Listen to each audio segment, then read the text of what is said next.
Assalamu alaikum. This is me Areeba Mukhtar and I am going to talk about the post-colonial term discourse. So have you ever noticed that how language shapes the way we see the world? And what if I told you that words are not only neutral, they actually create power. So this is where the concept of discourse comes in. So if we simply define the term discourse, it means the system of ideas, language and knowledge that shapes how we think and how we talk about a topic. According to French philosopher Michel Foucault, discourse is not just about communication, it's actually about the power. It decides that what is considered as truth and what is not. And then, if I talk about the historical roots of this term, so originally in the 16th century, this term simply meant as conversation or speech, but later on it referred to the formal discussion of a subject. And in linguistics, discourse simply means language units which are larger than sentence. But Foucault actually gave this term a broader meaning. According to Foucault, discourse is a structured system of knowledge that shapes how people understand the reality. Through the help of discourse, people also develop their identity, their relationship with others, and their position in the society. And this idea of discourse was further developed by Edward Said in his book Orientalism.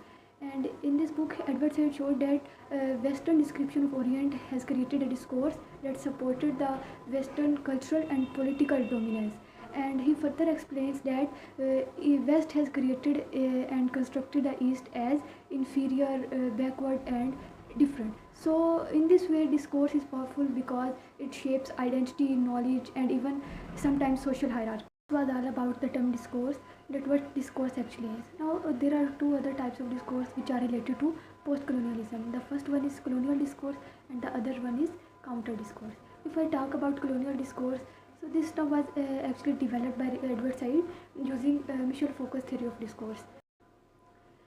His book Orientalism helped establish colonial discourse theory in 1980s, which studies that how cultural and colonial authority maintains language, knowledge and representation.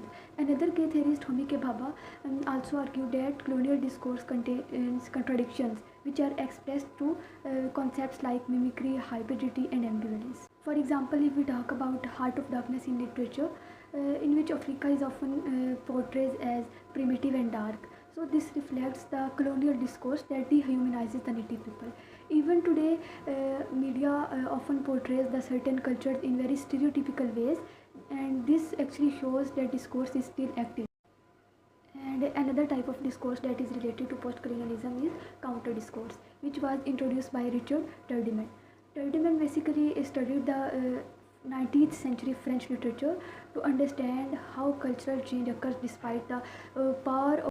He further gave the argument that dominant discourses have the ability to ignore the resistance and to absorb the opposition and to neutralize the subversion. So because of this, challenging to the dominant system is very difficult. To conclude this, I will say that discourse is not just about the language. It's a powerful tool that shapes reality and maintains structures. And understanding this course actually help us question the dominant narrative as well as to see hidden meanings behind the words. And it was all about the term discourse. Thank you.